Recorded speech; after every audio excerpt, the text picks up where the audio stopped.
Jadi jangan disimpulkan kalau ada sesuatu yang terlihat baru, jangan langsung disimpulkan bid'ah, tidak. Cek dulu, rahmukallah. Ini kenapa begini?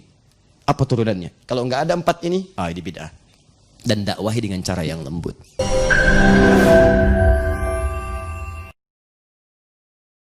Jangan lupa subscribe, like, and share. Ada fikih. Ada 4 bagian. 1, 2, 3, 4. Baik. Kapan sesuatu disebut bid'ah dalam syariat pada urusan fikih? Baik. Kita lihat ada 4 teori. Jika 4 bagian ini masih terpenuhi, maka ini tidak termasuk dalam kategori bid'ah. Jika keluar dari 4 ini, maka itu besar kemungkinan terjebak dalam urusan bid'ah. Awas, hati-hati. Dan dari 4 ini nanti akan muncul kaidah-kaidah. Kaidah ini nanti muncul dalam urusan fikih. Kaidah itu 1. Kalau banyak kaidahnya jadi qawaid, maka muncul istilah qawaid fikih. Qawaid ini didasarkan pada dasar-dasar, dasarnya dalil. Dasar bahasa Arab aslun. Kalau dalilnya banyak disebut usulun. Kalau dasar ini terkait dengan fikih, maka berubah nama jadi usul fikih. Usul fikih. Fikih ini produk hukum, mesti punya dasar. Dasarnya usul fikih. Dasar ini melahirkan kaidah disebut kaidah fikih, maka muncul qawaid fiqhiyah, usul fikih. Jadi kalau Anda ingin memberikan penilaian dalam urusan fikih, jangan sembarangan bicara fikih kalau tidak paham usul fikih dan qawaid fikih. Itu bisa keliru. Nanti saya tunjukkan pada Anda yang paling berbahaya, sudah nggak paham masalah fikih, nggak ngerti usul fikih dan fikih, atau kaidah fikih, bikin kaidah sendiri. Itu yang berbahaya. Yuk kita lihat 4 hal ini. 1. Kapan sesuatu disebut bukan bid'ah, masuk ranah fikih, bukan bid'ah. Pertama, ada dalil, ada contoh. Please contoh. Lihat sini. Jika dalil ada atau petunjuk dan contohnya. Dan atau contohnya. Ini kaidah pertama tadi. Masukkan ini ke 4 bagian ini. Jika dalam tuntunan fikih ada dalilnya, ada contohnya, maka itu bukan bid'ah. Sederhananya begini. Kalau tadi keyakinan, itu akidah. Sekarang masuk bagian yang kedua, syariat fikih. Fikih itu urusannya ibadah. Contoh ibadah pertama dalam syariat kita, sholat. Sholat. Ya. Makanya setelah kalimat iman, akidah, ada syariat fikih. Setelah kalimat iman pertama di Quran, itu ibadah, syariat, sholat. Dalilnya Al-Baqarah ayat 3. Alladzina yu'minun. Iman, yu'minuna bil ghaib wa yuqimunas sholat. Sholat masuk dalam ranah fikih. Sholat itu dalilnya ada, contohnya ada. Jelas. Maka mustahil disebut dengan bid'ah.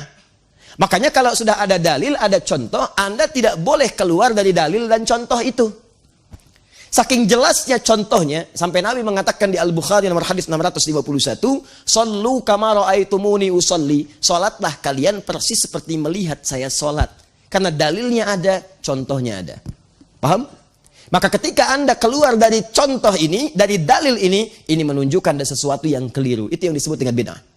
Contoh, Nabi mencontohkan sholat pakai bahasa Arab. Bahasa Arab kan? Baik.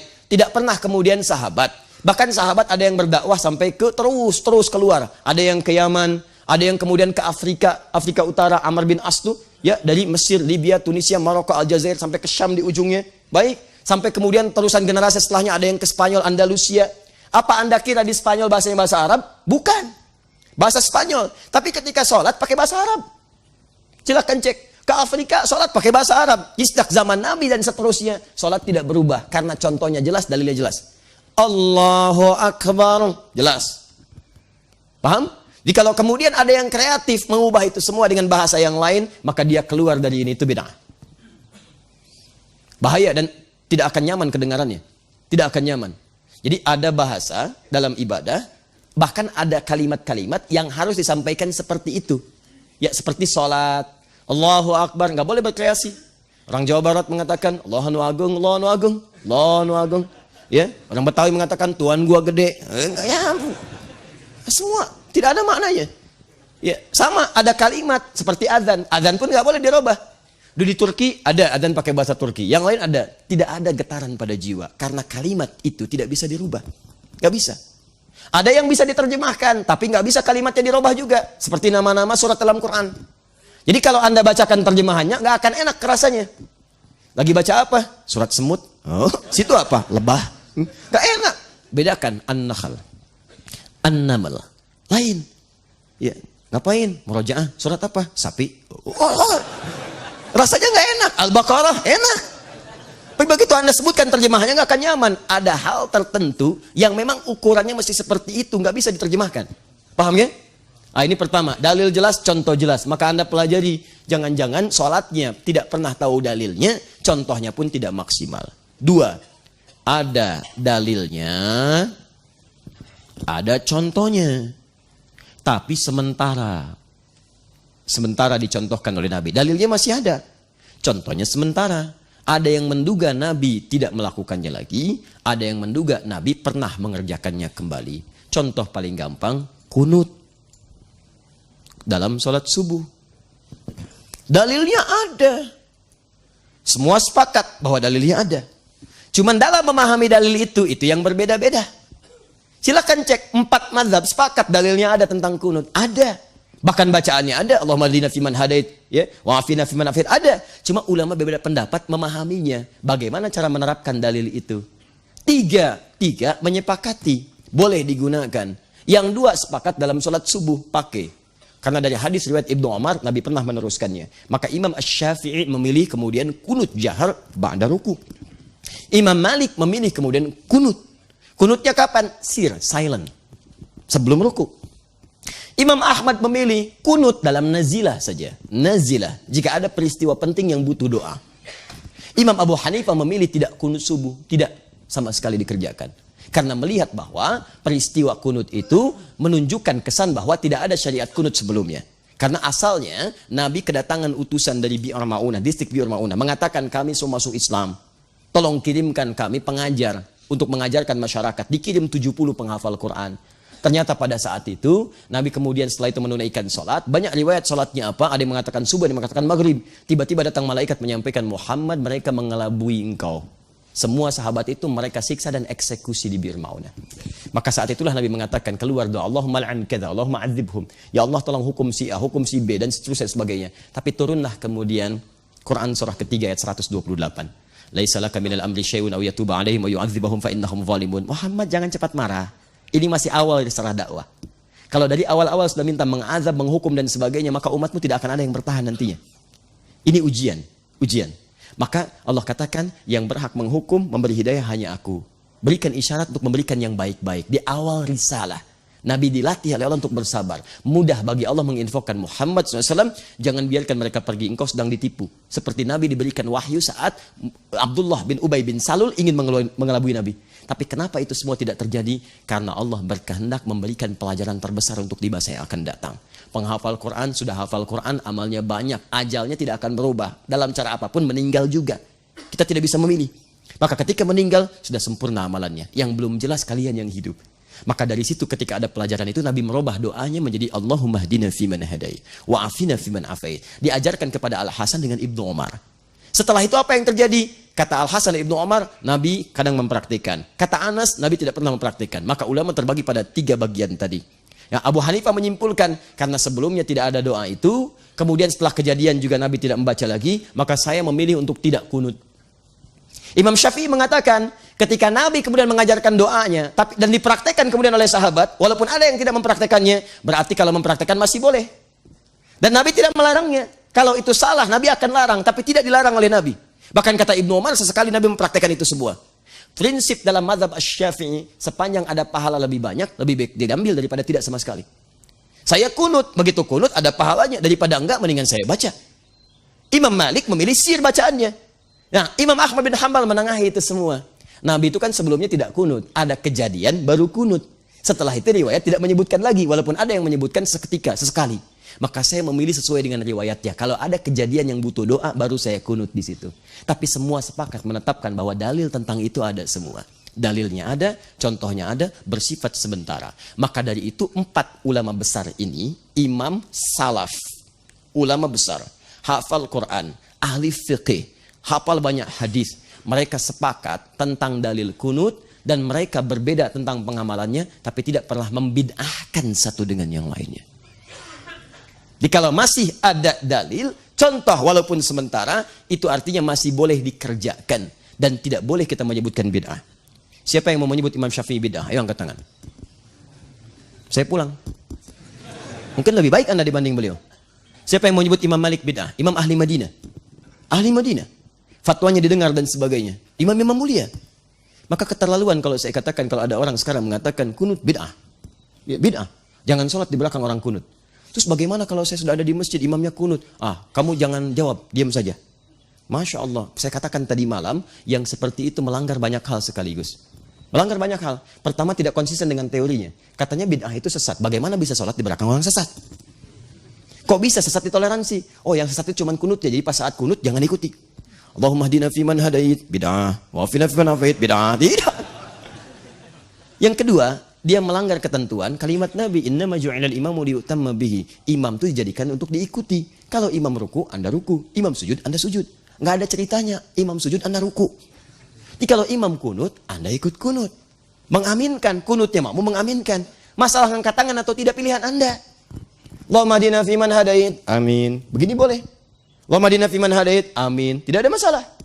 Itu nggak ada masalah. Amin, amin, selesai. Nah, jadi kalau imamnya kunut, Anda ikut mengaminkan.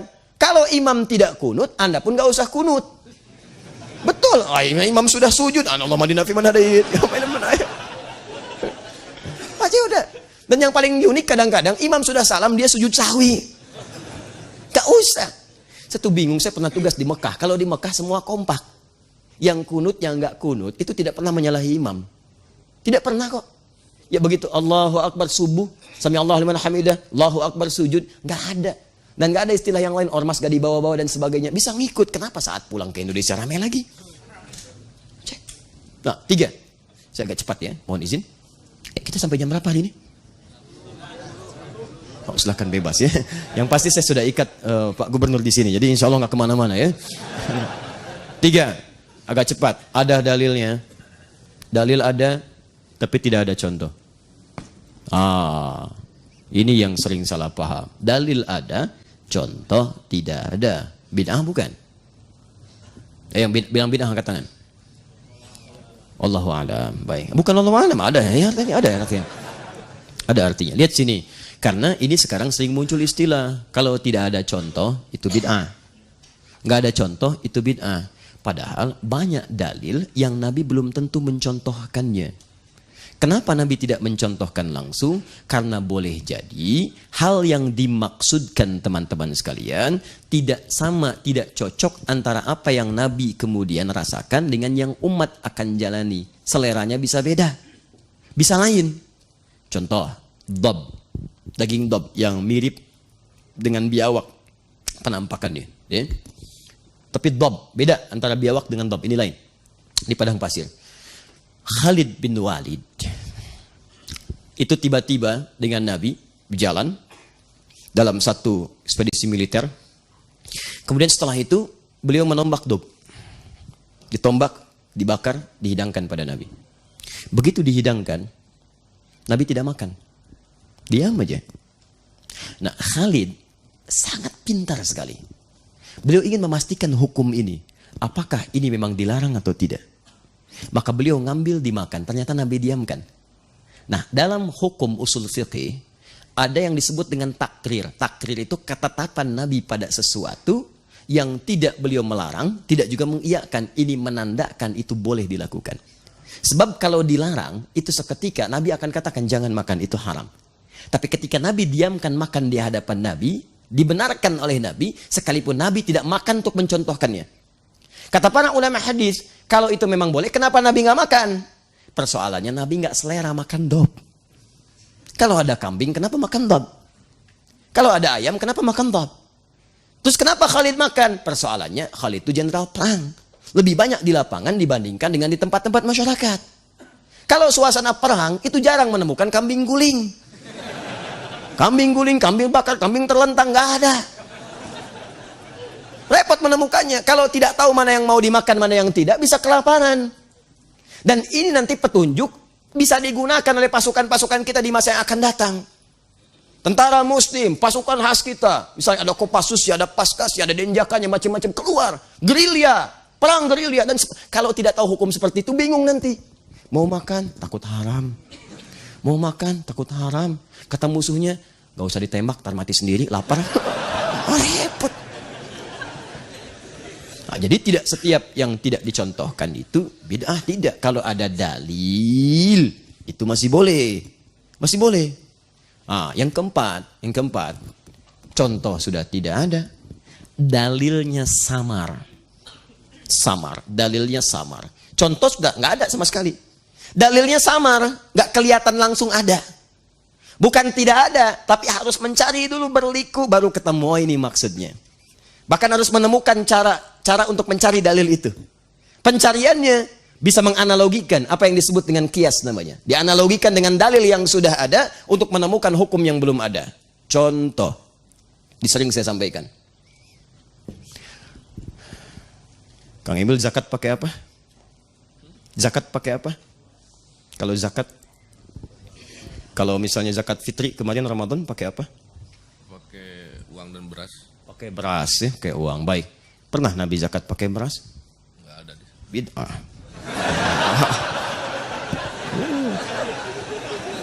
Dalil tidak ada, contoh tidak ada. Gimana solusinya itu? Dulu nggak pernah ditemukan. Kalau nggak percaya silakan cari di kitab hadis. Hadis paling palsu pun cari silakan. Anda sampai kiamat kurang 2 hari nggak akan pernah menemukan ada Nabi zakat pakai beras, mustahil. Nabi itu cuma 2, kalau tidak pakai kurma, gandum. Sekarang pertanyaannya, kalau saya zakat pakai beras, bid'ah atau tidak? Dalil tidak ada. Contohnya juga tak ada. Ini kan? Terus kumaha? Lihat kan? Kayak Persib bingung, eleh deui. Kayaknya kumaha tuh. Waduh. Persib boga aing tapi eleh gitu. Sudahlah, balik lagi ke sini. Lihat sini. Sudah. Maka ini gimana tidak solutif? Maka kemudian masa mulai meluas. Islam mulai turunkan pembukanya di Arab untuk memberikan contoh dan syiar dakwah pada dunia. Sampaikan. Ya, semua menyebar. Cuman tempatnya turun di situ, risalahnya untuk sebuah. Dan jangan katakan Islam Arab, Islam macam tidak. Sudah, turunnya di Arab untuk memberikan satu gambaran untuk menyeluruh keseluruhan. Nah, tiba-tiba ketika Islam meluas, masuk ke wilayah-wilayah yang makanannya tidak sama dengan makanan orang Arab pada saat itu. Maka Muawiyah pun ditanya, bagaimana ini solusinya? Maka kata beliau cerdas sekali, hadza irqan. Kurma itu jangan dilihat kurmanya, jangan dilihat gandumnya, tapi dilihat itu makanan pokok bagi orang Arab. Bukan cuma zaman Nabi, bukan hanya zaman Nabi, sekarang pun masih makan itu. Karena kurma itu, gandum itu makanan pokok. Maka yang dilihat jangan kurmanya, yang dilihat sama-sama makanan pokoknya.